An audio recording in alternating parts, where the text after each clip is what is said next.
So a few years ago, when my husband suggested that we move to the mountains and live off grid, all I could think of is, honey, I'm gonna need a lot of water. Welcome to Creek!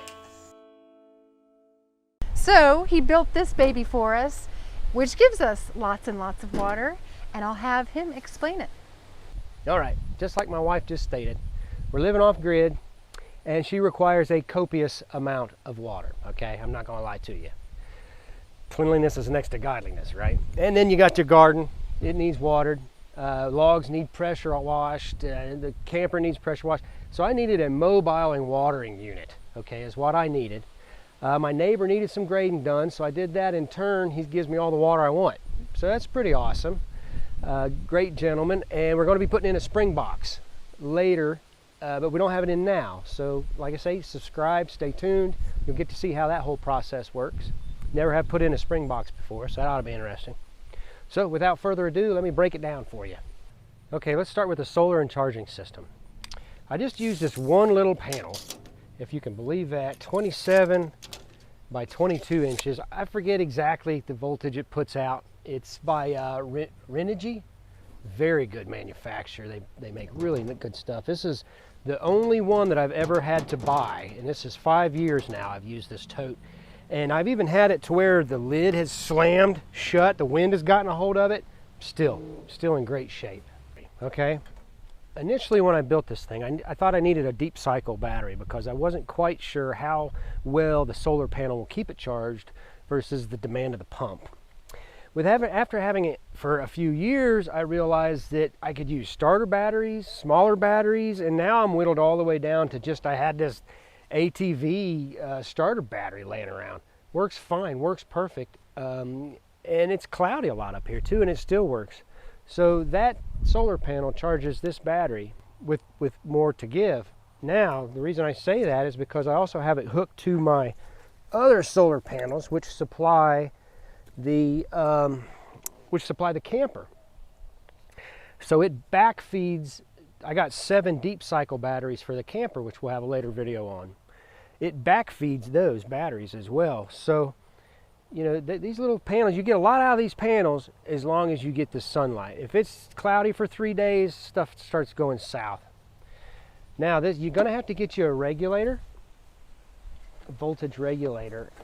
And this, I just put a plastic juice drink over it. That was my scientific, see, 13.8 volts. We've been using it all morning. And then the 12 volt battery supplies a 12 volt pump. So let's go through the pump system. The pump pulls the water from the bottom of the tank. And you want to, or at least I found that you want to be able to disconnect this in order to flush out the tank. And I'll show you why you're going to probably need to do that later on. Next is your pump. I got this pump from Northern. It works really, really well. You can see the specs there for it. 60 PSI, 4 gallons per minute, 13 amp motor, 12 volt DC. Great pump. Can't say enough about it. I've had it probably about 3 or 4 years with no issues. The last one I messed up and let it freeze and it got ruined. Oops. So you do have to, you know, winterize these if it's going to get cold. A key to installing the pump that I found is that if you put 2 couplings here, not only is it easier to winterize, but you can flip this pump around and it's self-priming, so it will pull out of your outlet. So I can back feed the tank if need be. How I have this plumbed is the pump directly feeds a hose, and then I have it valved so I can get water for a watering tank or to wash your hands or whatever be the case. It's worked out with no issues, and this is just a chunk of hose. Easy peasy. Next, let's look at the inner workings of this puppy. The tank, frame. Put a string up here because the wind keeps blowing it down. I started out with a full-size tote.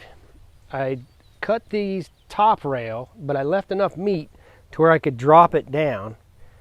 Mitered all the rest of the rails down to this other, I guess it would be the next ring. Then I took metal screws and metal screwed that all together. I kept enough of the nub on the top of this in order to make a protrusion through the top of the lid, which I'll show you what that does, and then a clip. And that protrusion goes through here like this, and it clips once the lid's down. It keeps the wind from blowing it off, destroying it. The lid itself, you're going to need a vent. And I just took a piece of PVC and some HVAC air filter vent stuff to keep mud daubers out, because mud daubers have to be in everything for some reason all the time. Not sure what that's all about, but you can see how fancy that is. So that is my vent. And I moved these down from the top rail down to this second ring. Now, this is where it gets kind of complicated. You have to factor, if you're going to build something like this, okay, obviously you notice that I took the top of that tote isn't here. It started out there, it's not now, right? Sunk down. How far do you sink it down? This is all predetermined by the size of your tractor. Okay, so if you have a 30 horsepower tractor, you're going to want about half this. I have a 60 horse Kubota, okay? This weighs 1,600 pounds. It's 200 gallons. And I had to factor all that in, okay? 200 gallons at 8 pounds a gallon, that's how I got 1,600. There's 7.48 gallons, in a cubic foot. Go figure, right? So if somebody came up to you and was like, how many gallons are in a cubic foot? You'd be like, 3. No, 7.5. I mean, that's a lot, right? Go figure. So what you do is you take your dimensions, which in this case are 3 foot, okay, by 3.5 foot this way, boom, and a little over 2 foot this way, which is pretty scientific, I know. And that's how I determined my cubic foot, and thus how many gallons, and then the weight of each gallon. So you have to do the math to figure out how much, you know, your tractor wants. This thing completely full without counterweight, I really can't do nothing with. So I have to have a box scrape, a concrete barrel, something on the back of my tractor to move this around safely, because you got to keep all your wheels on the ground, okay? This thing has sent me down a hill twice. It's kicked out of 4-wheel drive, and I've slid down this hill right there. Show them this hill. Slid all the way down into my garden with it, like 60 feet. Talk about a pucker factor. Don't do what I did. Once you establish what size you need, you're kind of probably wondering, how do I cut down the tote, right? How do I make the tote smaller? It's like a vessel. I'll get to that in a second. The most important thing is to not buy a tote that was used with chemicals, fertilizer, insecticides, things of this nature. So you want vegetable oil, rubbing alcohol. I was lucky enough to find one that had nothing but hydrogen peroxide in it, which is kind of perfect. It's already stale, right? Now, what I did is I cut the top off of it. So imagine it's here, and I cut a ring out of the total tote, about a foot ring in my case. Then I cleaned it out thoroughly. Then you scratch it. You want to prep it with like 220 grit sandpaper all the way around both rims on the inside. So if this is your top, it'd be the inside of the top and the outside of the bottom. And you want to liberally apply a sealant, okay, Sikaflex. I would not recommend silicone, it fails. This, any do-it-yourselfer, okay, you're gonna need to know about this stuff. I mean, this and aluminum, you could build an airplane, for Pete's sakes. 1A is what I use. It water cures polyurethane elastomeric, if that means anything to any of you chemical engineers out there. Strong stuff. We use it in the boiler all the time. Like for instance, I put this rod in there because if you put a rod in there, you can reuse it if you get it quick enough. I didn't get it quick enough. I can't get that rod out. I can't pull that out. It will lift me and my wife. We couldn't get it out at all. So now, back on subject. So you liberally apply, I'm talking like 2-inch band around the inside of the lid and the outside of this dude. Then you press it down to where you need it, and then you put you some screws down through it.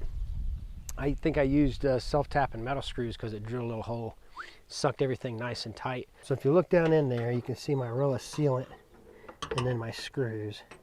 Sealant, screw, sealant, screw, sealant, screw. And it actually creates a watertight, seal. I haven't had it leak out around the sides at all, and I've had it slap full. And it's been 5 years. So it holds up really, really well. I mentioned earlier why you need a coupling on the outlet of the tank feeding the pump. And the reason for that is algae, okay? I've got this thing coated in aluminum, which this is an aluminum piece I got from work, but you can use a road sign if you wanted to, not condoning, stealing road signs or anything. And then some more aluminum sheathing. And you can see I just have just a little bit exposed. And I use that to hang up the hose if I'm transporting, to store stuff for whatever reason, but I still get algae. Check it out. See it? Now this isn't potable water, okay folks? You're not gonna wanna drink this stuff. It's for washing, drying, showers, kitchen sinks, flushing toilets, things of that nature, pressure washing. Don't drink it. So I bet you wanna see it spray, right? Huh? Look at that sucker. So that's probably 30 foot away. Huh? Hear it running? Works like a charm.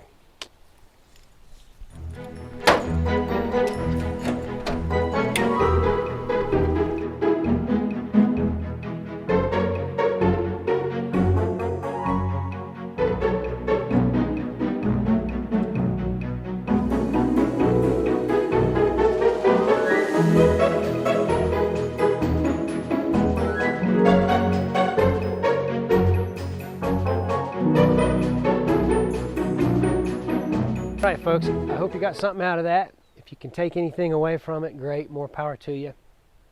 Something else to consider is designating a trailer. I thought about that. A full tote is about 2,800 pounds, I think, close to 3,000 pounds. So it's gonna have to be a beefy trailer or a truck axle, making something real rudimentary. Thought about that.